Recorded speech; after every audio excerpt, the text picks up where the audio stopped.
السلام علیکم ورحمۃ اللہ وبرکاتہ۔ سورۃ النساء آیت 83 سے پڑھیں گے انشاءاللہ۔ اعوذ باللہ من الشیطان الرجیم، بسم اللہ الرحمن الرحیم۔ اور اذا جب جاء پہنچتی ہے، آتی ہے، ہم ان کے پاس کیا چیز، امر کوئی بات، من سے، امن سے یا اطمینان سے، اول خوف یا خوف کی کوئی بات ہو، اذاعوا اس کو پھیلا دیتے ہیں، چرچا کر دیتے ہیں یا چرچا کرنے لگتے ہیں، بھی اس کو، یعنی اس بات کو، تحقیق نہیں کرتے، ایسے ہی پھیلانے لگ جاتے ہیں۔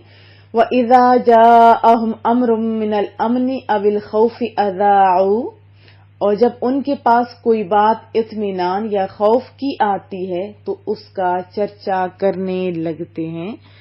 وَلَوْ اور اگر رَدُّوهُ وہ لوٹا دیتے، پہنچاتے اس کو، یعنی اس بات کو جس کا چرچا کر رہے ہیں اس کو یا اس سے، الی الرسول رسول صلی اللہ علیہ وسلم کی طرف، اور الی طرف، اولی الامر اصحاب امر کی طرف، مراد کیا ہے، با اقتدار لوگوں کی طرف، منہم اپنے میں سے، جو ان میں سے با اقتدار لوگ ہیں ان کی طرف، لعلمہ الذین تو جان لیتے اس کو، تحقیق کرتے اس کی، یعنی اس بات کی، وہ لوگ جو یستنبطون جو استنباط کرتے ہیں، نتیجہ اخذ کرتے ہیں، یعنی استخراج کرتے ہیں، مخفی معنی نکالتے ہیں، نتیجہ اخذ کرتے ہیں، قیاس وغیرہ کرتے ہیں، ہو اسے، منہم ان میں سے۔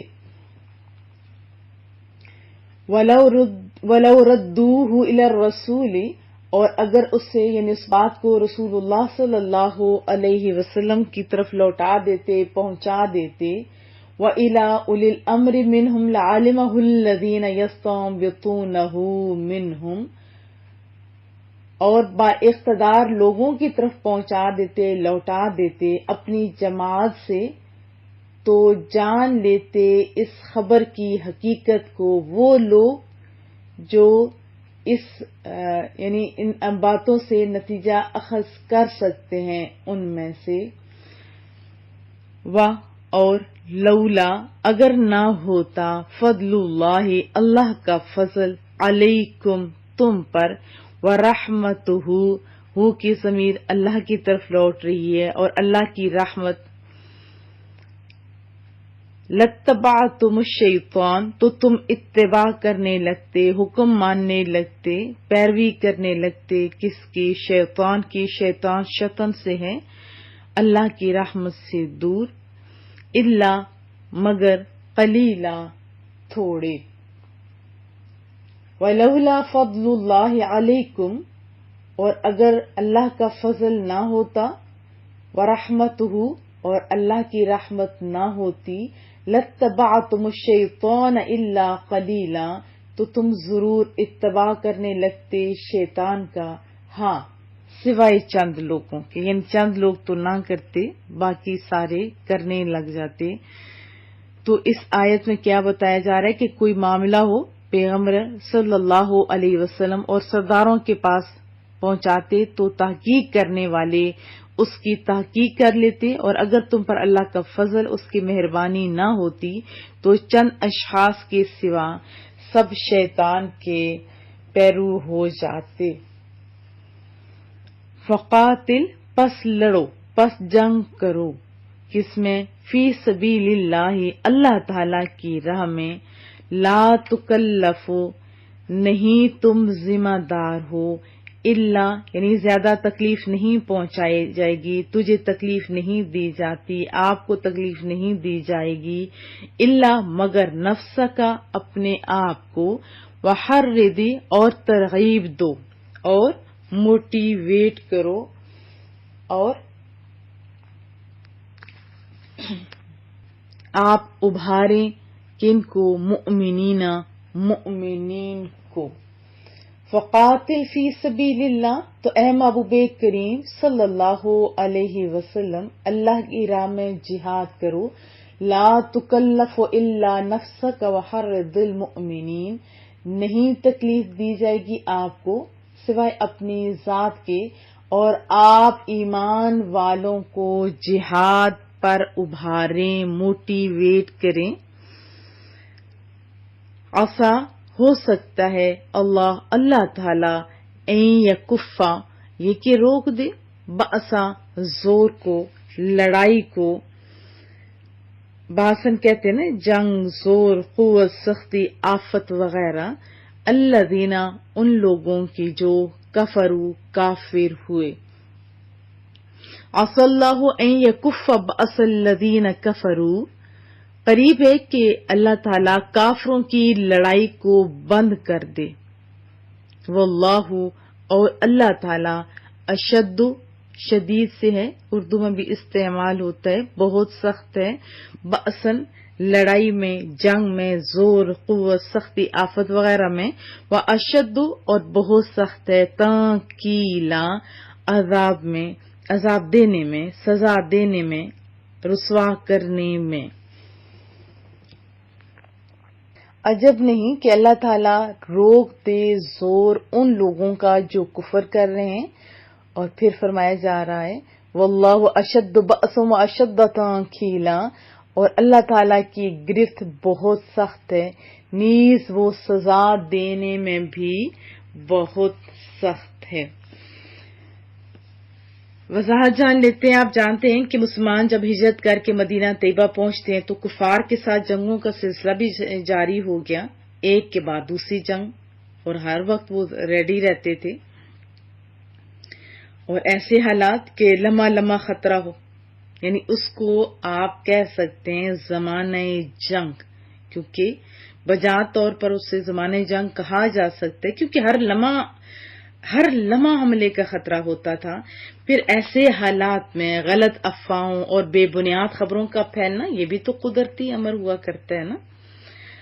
پھر دیکھیں اللہ اکبر، کیسا فوراً یعنی وہ دروازہ ہی بند کر دیے. جہاں سے غلط بات، غلط چیز نکلتی ہے تو ان افواہوں کو اگر روکا نہ جائے تو صورتحال تو سنگین ہو سکتی ہے. مسلمان معاشرے میں بھی کئی ایسے کمزور دل لوگ، بزدل اور بعض بیمار دل والے افراد تھے کہ کانوں کے کچے بھی کہہ سکتے ہیں کہ کوئی بات کانوں تک پہنچی، اسے بس تحقیق نہیں کیا، اور کیا کیا، سارے شہر میں مشہور کر دیا. تو اس طرح نقصانات کا اندیشہ تھا تو روکنا بھی ضروری تھا. ہدایت کی گئی کہ ایسی اگر کوئی بھی بات آپ کے پاس اچھی یا بری آئے تو رسول اللہ صلی اللہ علیہ وسلم کے دربار میں جائیے، وہاں عرض کیجیے، یا جو صاحب دانش آپ میں ہیں تاکہ وہ جانچ پڑتال کریں، پھر سے متعلق مناسب اقدام کریں. اور آپ دیکھیں تو عام دنیاوی امور سیاسی ہوں تو سب میں ہی یہی حکم ہے. آپ یہ سوچیں جب ان امور میں یہ حکم ہے تو امور دینیہ میں کیا بد نظمی برداشت کی جائے گی؟ یہ برداشت کی جا سکتی ہے کہ ہر کوئی مفتی بنا پھر رہا ہے اور قرآن و سنت کو اپنی رائے سے ہم آہنگ کرتا پھر رہا ہے. تو مسلمانوں کا کیا فرض ہے کہ حرص اور ہوا کے بندوں کی تقلید نہ شروع کر دیا کریں، اور دینی امور میں صرف ان علماء کرام کی طرف متوجہ ہوں جن کا علم، فضل، زہد و تقوی اور دینی بصیرت مسلمہ ہو، بے داغ ہو. تو بہت ہی خوبصورت آیت مبارکہ ہے. تو ہمیں بھی اپنی آنکھیں کھولنی چاہیے نا. ایسی پوسٹ آئی ہو آگے پہنچا دی، کوئی تحقیق نہیں کی. ابھی تو لوگ حوالہ بھی ساتھ لکھا ہوا ہوتا ہے لیکن غلط حوالے لکھے ہوئے ہوتے، کون سا کسی نے تحقیق کرنی ہوتی. ایسا ہی ہے نا.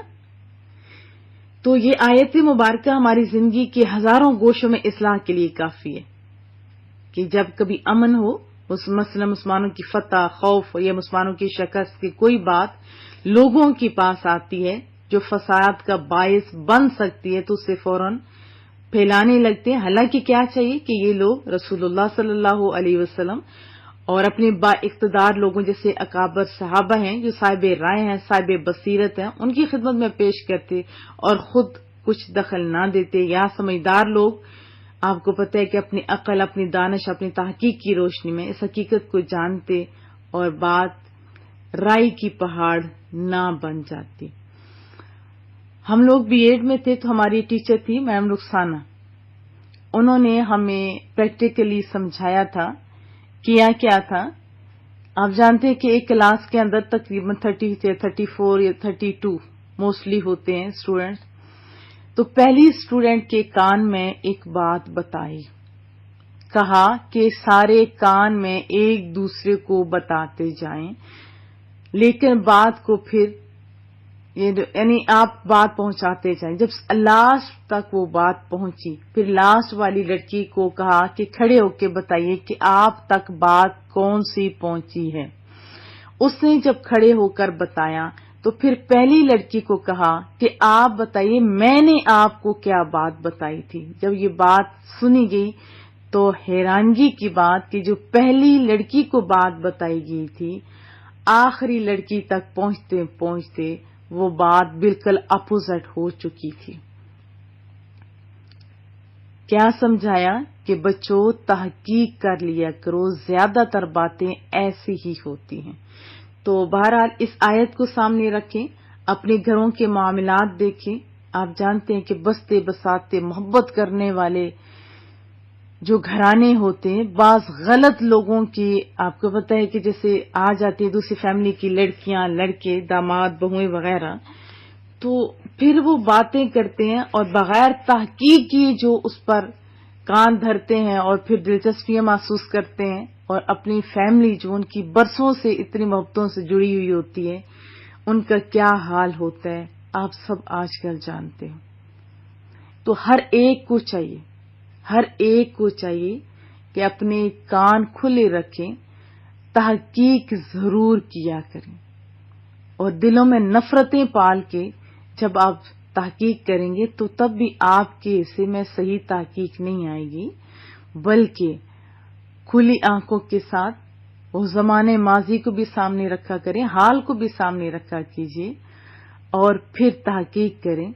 تو آپ دیکھیں گے کہ گھروں میں بڑا امن ہوگا. اور جو افواہ پھیلا رہے ہیں، جو گھروں کو ٹکڑے کرنے کے چکروں میں ہوتے ہیں، وہ منہ کی کھائیں گے انشاءاللہ تعالی.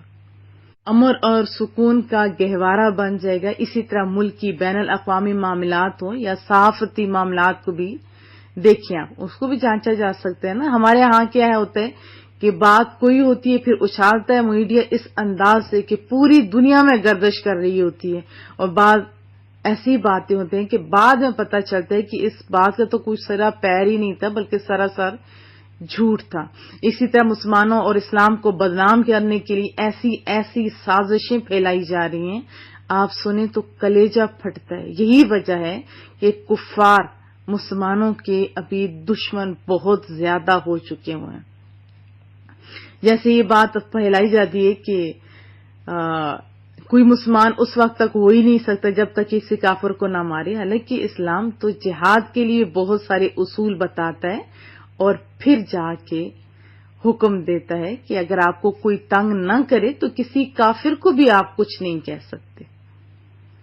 تو یہاں بھی بات یہی کہوں گی کہ کام کوئی بھی کریں سنبھل کے اچھے انداز میں کریں. کوئی بات اگر پھیل رہی ہو تو اس کی خوب تحقیق کریں. ہمارے اپنے گاؤں میں ایک لڑکی جو بہت ہی حیا والی تھی، ان کا گھر بہت خوشحال تھا، تو اس کے اوپر بہتان لگایا گیا. اس بہتان کی حد یہ ہوئی کہ اس کے شوہر تک بھی بات پہنچائی گئی. جب انہوں تحقیق کرنے والوں نے شکی نگاہوں سے دیکھنا شروع کیا تو ان کو بھی وہ لڑکی غلط نظر آنا شروع ہو گئی. اور پھر جب میرے اپنے بھائی نے مجھ سے بات کی کہ باجی وہ تو بڑی حیا والی تھی، اور اب میں نے کہا تحقیق کریں، ایسا نہیں ہو سکتا. میرے اپنے بھائی بہت خوبصورت ہیں، اگر ایسا ہوتا تو وہ لڑکی ہمارے ہی طرف متوجہ ہوتی، لیکن ہم نے اس میں کوئی ایسی حرکت نہیں دیکھی. تو جس لڑکے کا نام بتایا جا رہا ہے اس کے پاس جائیں. تو پھر میرا بھائی گیا تو وہ لڑکا کہتا ہے کہ میں مانا اتنا اچھا نہیں ہوں لیکن میں اس گاؤں کا بندہ ہوں. میں آپ خود بتائیں، مجھے تو اس لڑکی کا پتہ تک نہیں ہے جس کا یہ نام لے رہے ہیں. اور پھر اس کو غصہ آیا کیونکہ وہ لڑکا بہت ہی بدنامی زمانہ تھا. اس نے کہا تھا کہ میں برا ضرور ہوں لیکن میں حیا والی لڑکیوں کی طرف نہیں دیکھا کرتا. پھر وہ آیا، پھر سارے لوگوں کو کہا میرے سامنے آئے، اور جب ساری تحقیقیں کی گئیں، صحیح کھلی آنکھوں کے ساتھ کی گئی، تو اس بات میں کوئی سچائی ہی نہیں تھی. اسی طرح بہت ساری باتیں ایسی ہوتی ہیں، میں نے خود دیکھی کہ ان باتوں میں کوئی سچائی نہیں ہوتی اور پتہ نہیں خاندانوں کے خاندان تباہ ہو جاتے ہیں. تو آپ بھی اپنی آنکھیں کھلا رکھے کیجیے، کوئی بات ہو یا دینی امور ہو یا کوئی بھی ہو، سمجھدار لوگوں کی طرف آپ اپنا رابطہ کیا کریں تاکہ وہ تحقیق کریں، پھر اس کے بعد معاملات کا حل بھی نکالا کریں. حضرت حفص بن عاصم رضی اللہ تعالی عنہ سے مروی ہے، رسول اللہ صلی اللہ علیہ وسلم نے فرمایا، کسی شخص کے جھوٹا ہونے کے لیے بس اتنا کافی ہے کہ ہر سنی سنائی بات بس آگے بیان کر دے. مسلم شریف کی حدیث طیبہ ہے. ابھی کیا ہو رہا ہے، جیسی پوسٹیں آتی ہیں ان پوسٹ کے اندر کوئی صحیح بات نہیں ہوتی. ہاں کچھ پوسٹ ایسی بھی ہوتی ہیں جیسے مفتیان کرام لکھ رہے ہیں، ابھی بہت شارٹ پوسٹ لکھ رہے ہیں تاکہ جو پھیلا رہے ہیں یہی پھیلائیں، لوگوں کا فائدہ تو کم از کم ہو. لیکن جیسے رمضان کے جو سب سے پہلے خبر دے گا تو جنت واجب ہو جائے گی، تو کتنا جھوٹ ہے اس میں. رسول اللہ کا پھر نام لیا گیا ہے، رسول اللہ نے تو ایسا کچھ بھی نہیں فرمایا. ہاں یہ ضرور فرمایا کہ میری طرف جو جھوٹ کرے گا نا کہ یہ بات غلط ہے اور پھر میرا نام لگائے گا تو اس جھوٹی کو کبھی جنت نہیں ملے گی. تو بہت ساری پوسٹ بھی میں نے پڑھی جس میں بات کچھ اور ہوتی ہے، حوالہ کچھ اور ہوتا ہے، لگایا ہوا کچھ اور ہوتے ہیں اور لوگ خراب ہو رہے ہیں. دیکھیے دین سیکھیں، سمجھیں اور سمجھ کے پھر آگے پھیلائیں. اچھی بات ہے پھیلانا چاہیے، لیکن سمجھ کے مستند باتیں پھیلانے میں اپنا کردار ادا کریں. اور اس آیت سے مفسرین نے یہ بھی بتایا ہے کہ قیاس جائز ہے. اس سے کیا پتہ چلا ہے؟ ایک علم تو وہ ہے نا جو قرآن و حدیث سے صراحتاً حاصل ہوتا ہے، اور ایک وہ علم ہے جو قرآن و حدیث سے استنباط اور قیاس کے ذریعے حاصل ہوتا ہے. اور اس میں یعنی امور دینیا میں ہر شخص کو دخل دینا بھی جائز نہیں. جو اس کا اہل ہو، جو صحیح سمجھتا ہو، وہی اس میں غور کرے، اپنی عقل کے گھوڑے نہ دوڑائے. ابھی بہت سارے لوگ کہتے ہیں کہیں بات چل رہی ہو نا تو میری طرف میسیجز آتے ہیں کہ باجی اس کا نا وہ قرآن و حدیث سے حوالہ مانگا جا رہا ہے. دیکھیں معاملات خالی قرآن و حدیث سے نہیں، وہ بنیاد ہیں، قرآن کریم بھی اور حدیث طیبہ بھی، لیکن 4 فقہی اصول ہیں جن کے تحت کوئی مسئلہ نکلتا ہے. ابھی جو عوام ہے وہ بیچاری پریشان ہو جاتی ہے، اور جو فسادی لوگ ہوتے ہیں وہ عجیب و غریب طریقے سے سوالات کرتے ہیں. تو ان باتوں سے بچا جائے. اللہ آپ کو سمجھ بھی عطا فرمائے. اور آیت 84 کا شان نزول یہ ہے کہ بدر صغری یعنی چھوٹا غزوہ بدر کہا جاتا ہے جو ابو سفیان سے جنگ طے ہوئی تھی. تو جب ٹائم آیا تو رسول اللہ صلی اللہ علیہ وسلم نے لوگوں کو دعوت دی تو بعض لوگوں پر یہ بات گراں گزری. تو رب کریم نے آیت نازل فرمائی کہ محبوبہ یعنی حکم دیا کہ آپ جہاد نہ چھوڑیں اگرچہ تنہا ہوں، اللہ آپ کا حامی و ناصر ہے، اللہ کا وعدہ سچا ہے. جیسے ہی یہ حکم ملا رسول اللہ صلی اللہ علیہ وسلم روانہ ہو گئے. تو یعنی جب حق اور باطل سے آپ کا سامنا ہو نا تو آپ آگے بڑھیں، خواہ تنہا ہی کیوں نہ ہو. تو محبوب کریم کے یہ الفاظ دیکھیے، فرمایا کہ بخدا میں کفار سے ضرور لڑوں گا خواہ میری گردن جدا ہو جائے. تو اس سے پتہ چلا نا کہ اگر کسی کوئی بھی کار خیر ہو، کوئی معاون نہ بھی ہو تو اکیلے اس کام کو شروع کر دینا چاہیے. ساتھیوں کا نہ ہونا کوئی عذر نہیں. تو بہرحال کیا فرمایا گیا کہ آپ جہاد کے لیے جائیں، آپ کو آپ کی طاقت سے زیادہ تکلیف نہیں دی جائے گی محبوبہ، خواہ کوئی بندہ ساتھ دے نہ دے، اگرچہ اکیلے رہ جائیں. ہاں مسلمانوں کو جہاد کی ترغیب ضرور دیں اور بس. پھر ساتھ ہی فرمایا کہ رب کریم کافروں کی سختی کو روک دے گا. پھر ایسا ہی ہوا کہ چھوٹے سے لشکر کے ساتھ آپ تشریف لے گئے اور ان لوگوں کو اتنی بھی جرت نہ ہوئی کہ وہ مقابلے کے لیے سامنے آتے. اور رسول اللہ صلی اللہ علیہ وسلم آپ جانتے ہیں کہ بہت ہی بہادر انسان تھے، بہت ہی بہادر. اس آیت سے بھی پتہ چلتا ہے نا شجاعت کا کہ سب سے اعلیٰ ہیں آپ تنہا جائیں کفار کے مقابلے کے لیے، اس میں یہی حکم ہے نا، اور آپ ریڈی بھی ہو گئے. حضرت انس بن مالک رضی اللہ تعالیٰ عنہ فرماتے ہیں، بہت پیاری حدیث طیبہ، رسول اللہ صلی اللہ علیہ وسلم تمام لوگوں سے زیادہ شجاع اور بہادر تھے. مسلم شریف کی حدیث طیبہ. اسی طرح حضرت عبداللہ بن عمر رضی اللہ تعالی عنہما فرماتے ہیں کہ میں نے رسول اللہ سے زیادہ بہادر اور طاقتور، سخی اور پسندیدہ کسی کو نہیں دیکھا. پھر رسول اللہ صلی اللہ علیہ وسلم کی بہادری کا عالم حضرت علی مرتضیٰ کے زبانی جیسے بہادر صوبائی کی قول ہے کہ جب لڑائی خوب گرم ہو جاتی تھی، جنگ کی شدت دیکھ کر بڑے بڑے بہادروں کی آنکھیں بھی پتھرا جایا کرتی تھیں. اس وقت بھی حضرت علی مرتضیٰ فرماتے ہیں کہ ہم لوگ رسول اللہ کے پہلو میں کھڑے ہو کر اپنا بچاؤ کرتے تھے، اور آپ صلی اللہ علیہ وسلم سب لوگوں سے زیادہ آگے بڑھ کر دشمنوں کے بالکل قریب پہنچ کر جنگ فرماتے، اور ہم لوگوں میں سب سے زیادہ بہادر اس سے شمار کیا جاتا جو جنگ میں رسول اللہ صلی اللہ علیہ وسلم کے قریب رہ کر دشمنوں سے لڑتا تھا. ظاہر دشمن تو وار رسول اللہ پہ کرتے تھے نا.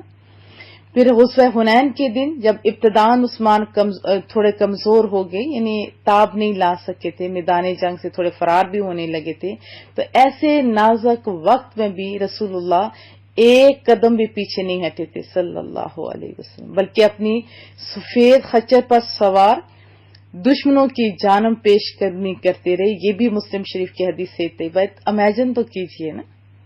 پھر غزوہ احزاب کے موقع پر خندق کھودتے ہوئے ایک چٹان ظاہر ہوئی جو کسی سے بھی ٹوٹ نہیں سکتی تھی. آپ کتابیں پڑھ کے تو دیکھیں تو محبوب کریم آگے بڑھے، اس پر ضرب لگائی اور وہ چٹان پارا پارا ہو گئی. یہ نسائی شریف کی حدیث طیبہ بھی ہے، اور بھی بہت ساری جگہوں پہ یہ بات آپ کو ملے گی. اور پھر لکھا جاتا ہے کہ ایک رات اہل مدینہ ایک خوفناک آواز سن کر دہشت زدہ ہو گئے. بخاری شریف کی حدیث طیبہ ہے. تو اس آواز کی سمت سب سے پہلے کون گئے؟ رسول اللہ صلی اللہ علیہ وسلم. تو ان آیات سے ہمیں کیا پتہ چلا؟ ہمیں یہ پتہ چلا کہ اللہ پر بھروسہ کرنا چاہیے. کوئی بھی اچھا کام ہو، کوئی بھی کار خیر ہو، کوئی معاون ہو نہ ہو، معاون ہو تو اچھی بات ہے، کیونکہ جو بندہ ایک کام کر سکتا ہے تو ایک ساتھ مل جائے تو کیا کہتے ہیں، ایک 11 ہو جاتے ہیں، یعنی اتنی پاور ہو جاتی ہے کہ زیادہ کام کیا جا سکتا ہے. گروپ کی صورت میں زیادہ آسان کام ہوتا ہے، لیکن اگر کوئی ساتھ معاون نہ ہو تو کام جو اچھا ہے اس کو چھوڑنا نہیں چاہیے. پھر اللہ مدد کرتا ہے، وہاں سے ساتھی دے دیتے جہاں سے بندے کی توقع بھی نہیں ہوتا. پھر کرم علی شاہ صاحب رحمۃ اللہ علیہ، ان کی بات میں نے ایک دفعہ پڑھی تھی، مجھے بڑی اچھی لگی کہ سائیکل پہ جا رہے تھے. کہاں جا رہے تھے؟ کسی نے پوچھا کہاں جا رہے ہیں؟ جج بھی تھے نا، بہت ایجوکیٹ انسان تھے. کہاں جا رہے ہیں؟ کہا کہ جنہوں نے مینار پاکستان تعمیر کیا ہے ان سے ٹائم لینے جا رہا ہوں، اپنا ادارہ ان سے تعمیر کروانا ہے. اب حالت کیا تھی؟ سائیکل پر بیٹھے ہوئے تھے، کرائے کے لیے پیسے بھی نہیں تھے اور کچھ بھی خاص نہیں تھا، لیکن بھروسہ اتنا تھا اللہ پہ کہ میں قدم اٹھاؤں گا اللہ مدد کرے گا. پھر واپس آئے تو اسی انداز میں انہوں نے جو اپنے ماننے والے تھے، کیونکہ وہ تعلیم دیتے تھے نا، اسٹوڈنٹ وغیرہ جو تھے، ان کو اکٹھا کیا اور حکمت کے ساتھ بنایا. آج کتنی ان کی بڑی بلڈنگز ہیں. ہمارے اپنے ادارے کی بنیادیں ایسی ہیں. کس انداز میں ہم لوگوں نے شروع کیا یہ اللہ بہتر جانتے ہیں، اور آج اللہ نے کچھ لوگ ہمارے ساتھ کر دیے. وہ وقت بھی انشاءاللہ دور نہیں جب بہت سارے لوگ بھی ہوں گے. ابھی تھوڑا کام ہو رہا ہے، بہت زیادہ ہوگا. اللہ آپ لوگوں کو بہت ساری کامیابیاں دے، عزتیں دے. اور دوسری بات ہم نے پڑھی تھی کہ کوئی بات ہو تحقیق کریں، بغیر تحقیق اگر آگے پھیلائیں گے تو محبوب کا قول ذہن میں ہونا چاہیے کہ اس بندے سے زیادہ جھوٹا کوئی نہیں جو بغیر تحقیق کی یہ بات آگے پھیلا دیتا ہے. اسی طرح قرآن کریم میں بھی حکم ہے کہ خوب تحقیق کرو. خالی تحقیق کا ورڈ نہیں آیا، خوب تحقیق کرو اور پھر بات آگے پہنچایا کرو. امید ہے ان آیات سے ہم بہت سارے مسائل کا حل جان لیں گے. دعاؤں کی درخواست رہے گی. السلام علیکم ورحمۃ اللہ وبرکاتہ.